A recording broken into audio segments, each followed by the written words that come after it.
Coming up now on Animal Outtakes, nope, these are not your typical canines. In fact, they are wolves.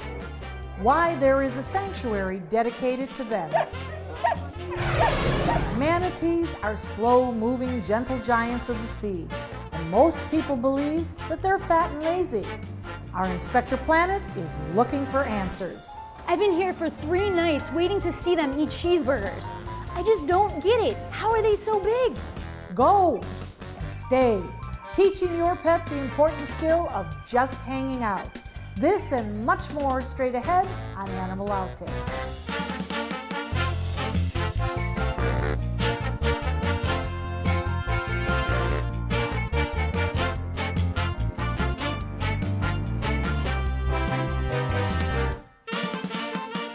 While your domestic canine, like Zeus here, might be a distant relative of wolves, it doesn't mean that they're alike.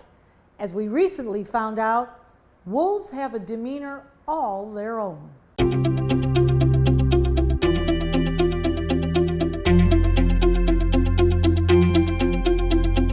There's a big bad wolf who lives in the pigs. Fairy tales make wolves out to be cunning and sly characters. Nothing you would trust, right?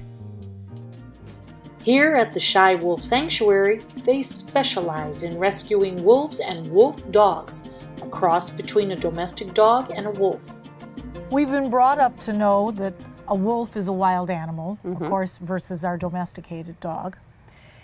But there's some very distinct differences in their personalities. I mean, you call yourself the Shy Wolf Sanctuary. Why? Because there's this prevailing concept that they're aggressive or they're going to chase you or hunt you because of movies and fairy tales that we've been raised to read, you know, Little Red Riding Hood. And the real fact of the matter is all these exotics, wolves in particular, live in what we call their adult stage of mind. The mammals go through the same stages of development that we do: neonatal, transitional, socialization, adolescent, or juvenile, and adult.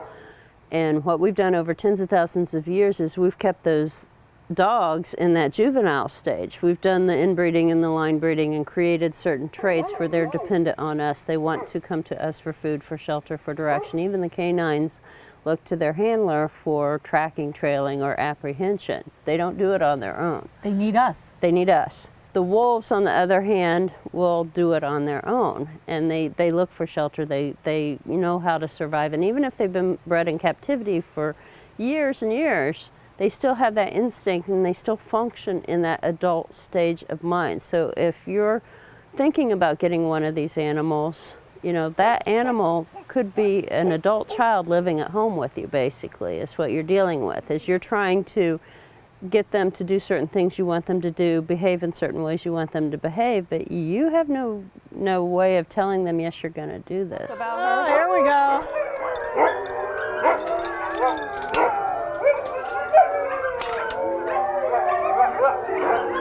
It only takes one to start the choir. What's amazing is they all end at the same time. Do they? It's like a conductor cuts them off, and it's never more than 2 minutes. That's why our neighbors, we don't have issues with our neighbors. It's not like the dog barking all the time like he's doing right now. And it's only infrequently during the day. How's my indigo girl? How is she? Oh, there she is. Sweetheart. Oh, there's my Indy. Now, she might get freaked out with you as a stranger, but this is our blind wolf, Indy. Miss Independence, she's 13 years old. And even though she's blind, she still runs around and She digs may her see holes. some shadows that would help she her a little may. bit. She may. Hi, baby girl. Hello. Kisses? Yeah. Oh my goodness. Oh, sweet baby. Buying a wolf dog can cost a couple grand. But volunteers here at Shy Wolf Sanctuary say you never really know what you might get. And that's why many animals end up here. Laws vary from state to state on whether you can even own a wolf dog. And just looking at the animal may not give you an accurate picture of how much wolf or dog they may be. Now, DNA can help solve the puzzle. DNA's come a long ways in a few years, so now we do have DNA on, we just did it on all of our animals here. We were fortunate to be able to do that. We were participating in a study with University of North Alabama student, drawing blood, and while we did that, we did our own swabs for DNA and tested our animals. So now we have a better idea if our guessing abilities, which is called phenotyping, actually correlates with what the DNA says it is. And we were pretty far off on some of our animals. So this is Jasper that you see back here. And you see how he's pacing now that we're in here? This is why we're called Shy Wolf, is because he was sold as a wolf dog. We got him in as a wolf dog, as a puppy.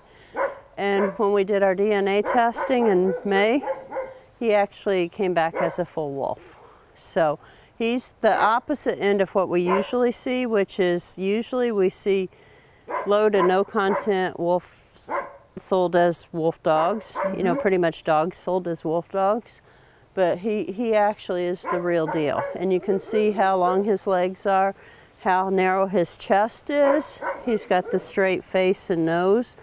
He's got the oblique eyes right over there. He likes to come on that side of the house and peek at us. If you watch when he's trotting, his back leg lands where his front leg is, so the gait is really important in evaluating these animals. If they have that wolfy gait where their back foot lands where their front foot was, that's very efficient for them because they come from areas where there's snow. And the snow, you know, breaking through the snow with 4 feet is a lot more work than if the back foot lands where the front foot was. It's half the amount of work. So we need to clarify that he is anxious not because of his habitat. Because there are strangers in here. Sense of people within his habitat. People within his habitat that he doesn't know. Now, how old is he? He's just over 2 years old. Well, he's a baby. Yeah, and they grow until they're at least 2 years old. So he's just now coming into his full size because they still are generally growing. But he is coming closer. Every round he's making, he's coming a little bit closer. And they want to know about us, but they just can't quite trust us. I don't blame him. Then we met Indy, a 13-year-old wolf who has vision loss. She was seized by Florida Fish and Wildlife and brought to Shy Wolf when she was just a few weeks old.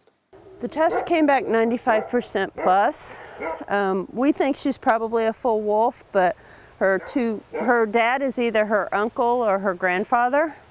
So that's how we created dogs. So that could account for the 5% or less that is coming back as dog. Hi, baby. You have a spatial energy for her to come right up to you because new volunteers, it takes them a long time. She's the one I told you is so shy generally of the 3 that were raised the same. Indy's the one that normally would not come up to strangers. You're a good girl, baby. Yes, and you're beautiful too. Just so beautiful.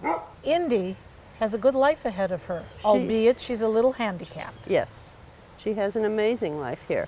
She digs her holes, we fill them back in, and then she has something to do the next day. I would say you're well trained. Yes, we are. You have been so gracious to us. We have seen every animal here, and of course the wolves, the wolf dogs, and so on. We have yet to see any stress. There is no stress here.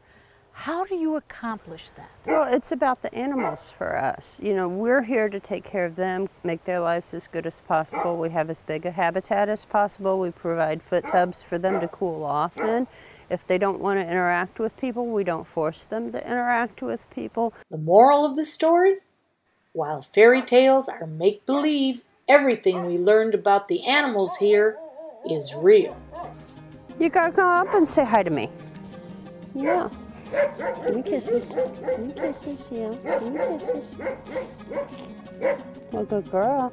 The timber wolf, or gray wolf as we call them, was one of the first animals put on the Endangered Species Act when it was signed into law in 1973.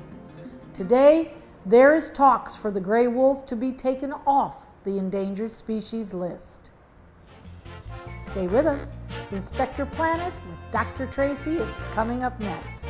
I've been watching these guys all day, and all they eat is lettuce. I know if I eat lettuce all day, I don't get fat. I don't get it. You can be sure your furry friend continues to be loved and cared for even when you can no longer be there for them. Dante's Den provides a permanent, loving home for dogs whose owners have set up a lifetime care program for their beloved companion. We honor the trust placed in us by providing loving care, spacious dens, on-site veterinary care, and plenty of room to run and play. For more information, go to dantesden.org or call 844-DANTE'S Den. Dante's Den, continuing the love. People have asked me what it'll cost to restore all the corals back to the way they remember. But I have to ask them, what will it cost if we don't do anything?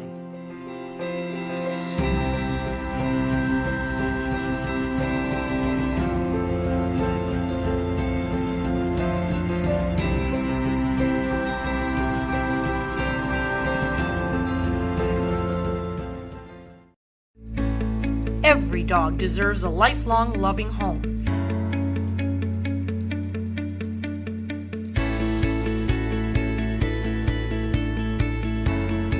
Dante's Den provides a pristine, comfortable haven for dogs that have been abandoned or surrendered by their owners.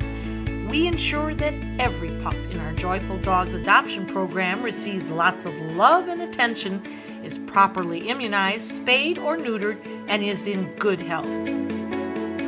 Prospective pet parents undergo a thorough adoption review to ensure a lifetime of love and care. Find your new furry best friend at Dante's Den. For more information, go to dantesden.org or call 844-DANTE'S Den. Dante's Den, continuing the love.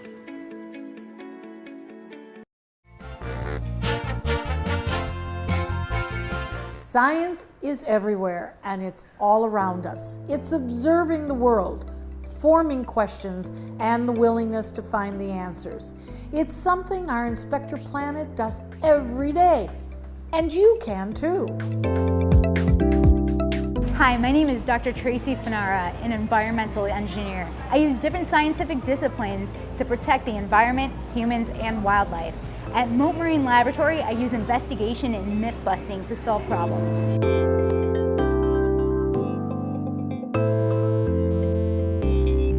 Hundreds of years ago, explorers would go out into the open ocean for months at a time. They would see slow-moving, graceful, beautiful figures underneath the water.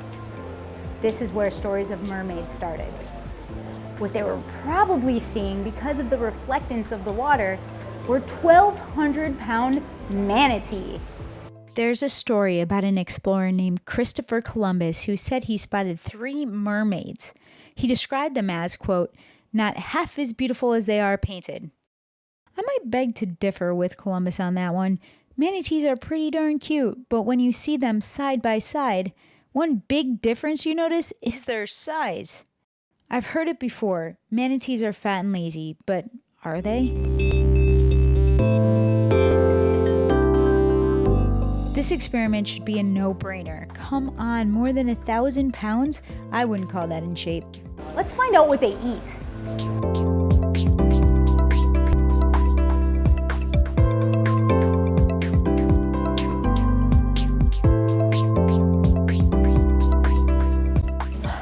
I've been here for 3 nights waiting to see them eat cheeseburgers. I just don't get it. How are they so big? Manatees are mainly herbivores, meaning they mainly eat plants. I've been watching these guys all day, and all they eat is lettuce. I know if I eat lettuce all day, I don't get fat. I don't get it. As you can see, manatees don't really look like girls swimming around in seashell bikinis. They look more like, well, they are mostly related to elephants. As we can see, they have very movable mouths as they eat their lettuce, just like elephants do if you look at an elephant eat. Also, they have fingernails on their forelimbs, just like elephants. In addition, they replace their teeth constantly, just like elephants do. which is pretty amazing that such a huge land animal is related to such a huge ocean animal. So if their size isn't a result of what they eat, what could it be? Well, after some more research, I discovered the answer. Well, it turns out that most of the manatee's body is actually not fat at all, it's intestines. In fact, their intestines are so long, it's the length of 3 school buses. And actually, manatee have such little fat on their body that they can't stay insulated in cold temperatures. They have to move up and down the coast of Florida to warmer weather, so they're not lazy either. And manatees have to eat, and they eat a lot, which takes work too. A manatee usually can put away about 10% of their own body weight. That would mean that Hugh and Buffett here would eat about 120 pounds every day. Just like you can teach your dog to sit, you can actually train a manatee. So no, they're not lazy at all. They actually respond to cues like colors and sensory cues. Remember guys, anyone can be a scientist or an engineer with some passion, hard work, and an innate curiosity of how the world works. Sadly, it is humans who pose the most threat to manatees. Their big bodies don't move fast enough when they have to face off with a powerboat. Manatees can swim about 15 miles an hour in short bursts. They usually prefer to glide along in the water at about 5 miles an hour. Come on, Zeus, get up here. We need to do the next story. Zeus, Zeus. Luckily, Tips and Tricks is coming up next.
No, come on up here. Come on. A well-trained and behaved dog is so important. Zeus, come here. It just makes things a lot easier and safer for both you and your pet. Zeus, and that's where training comes in. This week's Tips and Tricks, we learn the important skill of stay put. Stay put.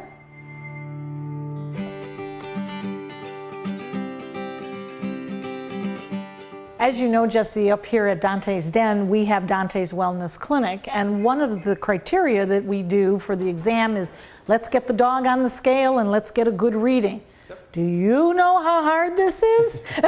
How do you do this? How do you train them so that they're relaxed, they're comfortable, and they get on that scale so we can get a proper reading? So we have a command that we call place, which is basically get onto anything with boundaries. So you can use it at the vet to get on the scale. Most people use it at home to get onto a bed, get onto a bench when they're out at the park, get onto a stump if they're out in the woods. Basically, it's get onto this thing and hang out there until I release you, just like the scale. And they listen? Yep. Yeah, it's just like anything else, right? So we show you how to do it, right? There's some kind of reward going into getting on the place. So now getting on this thing is a positive experience. Then we show you have to. And just like in the come or when we're walking on leash or whatever, if we show them that they have to do it at home, at the vet, at the park, then they'll do it anywhere. Place?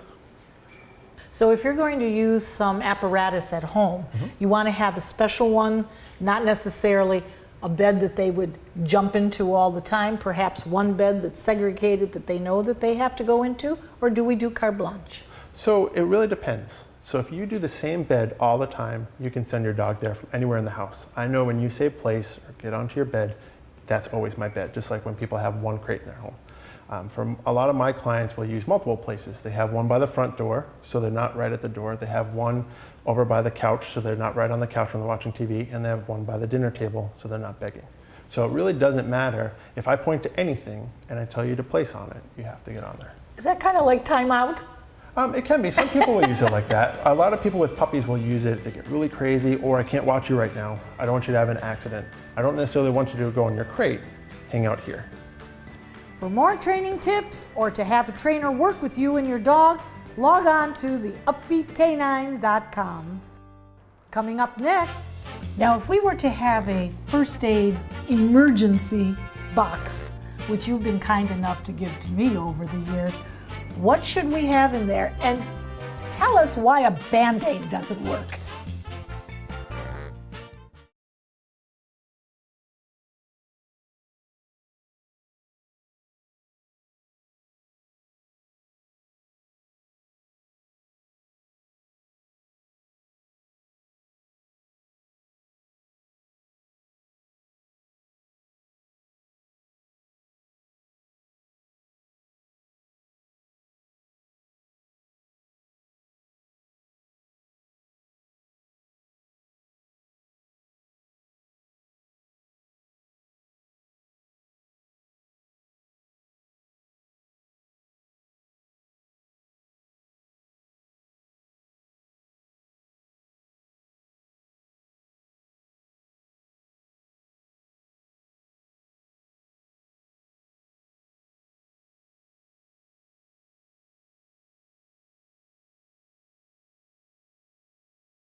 Dr. Greiner, we're always at home when the emergency happens. So what do we do when we see, for example, our dog is bleeding? Certainly one of the most common emergencies we see is a trauma, hopefully a minor trauma rather than a major like being hit by a car. But if we find that they're bleeding or they have a limb that they're not weight bearing on, we suspect that it might be broken, we follow the same steps that we would for a human. To control bleeding, we normally would not recommend a tourniquet, but just put direct pressure on it, and preferably with something like a towel that's absorbent.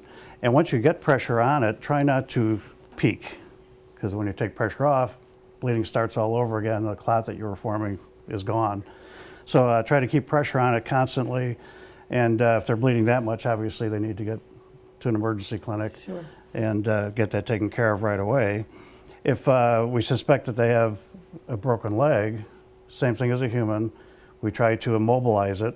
And again, usually with a dog, just wrap them firmly in a towel or blanket and pick them up and get them to an emergency clinic as quick as you can. Now, if we were to have a first aid emergency box, which you've been kind enough to give to me over the years, what should we have in there? And tell us why a Band-Aid doesn't work.